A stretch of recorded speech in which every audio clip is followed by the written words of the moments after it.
আমাদের গার্জিয়ান তিনি এলাকায় যে শোনাচ্ছেন এবং আজকে যিনি সভাপতিত্ব করছেন এবং এই কাশিমপুরের ঐতিহ্যবাহী পরিবারের সন্তান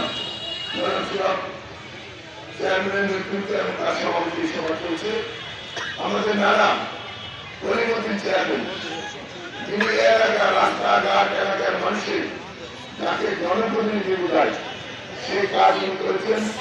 তারা সবচেয়ে বয়স্ক মানুষ হিসেবে আজকে জনসভায় কত সময় আছেন সেই জন্য আল্লাহর কাছে ওনাদের জন্য দীর্ঘ আয় চাই, সুস্থতা চাই। ওনারা দেখে যান ওনাদের সন্তানরা ওনাদের নাতিরা একটা শহর বানাচ্ছে।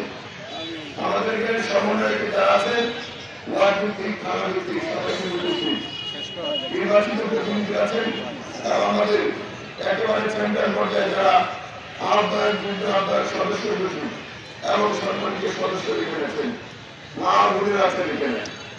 আমরা সবাই নৌকার লোক ছিলাম, এখানে যারা আছে সবাই নৌকার লোক। 2008 সালে আমাদের একটা মন্ত্রী বাহাদুর আছেন, ওনার নির্বাচনের জন্য সবাই বাড়িতে বাড়িতে হাতে পাঠিয়েছিলাম, বলছিলাম ওনাকে একটা ভোট দেন, আমরা আপনাদেরকে একটা সভাপতি বানাবো। সব কিভাবে উপহার দিতে যাই না জানেন, আপনারা আমার সাথে উত্তর দিয়ে নিজের আগে সব সরিয়ে বললেন, কোন পক্ষ নিয়ে না। আমাদের যে কাশিমপুর থানা এখানে একটা হসপিটাল আছে, একটা সরকারি কলেজ আছে, সরকারি হাই স্কুল আছে, আমাদের একটা কবরস্থান আছে, একটা পার্ক আছে, একটা অডিটোরিয়াম আছে, একটা শান্তি হাউস আছে। আমাদের কাশিমপুরে কোনো সরকারি চাকরি দিতে মন্ত্রী, তাহলে সরকারের 1 টাকা আমাদের কাশিমপুর করেন।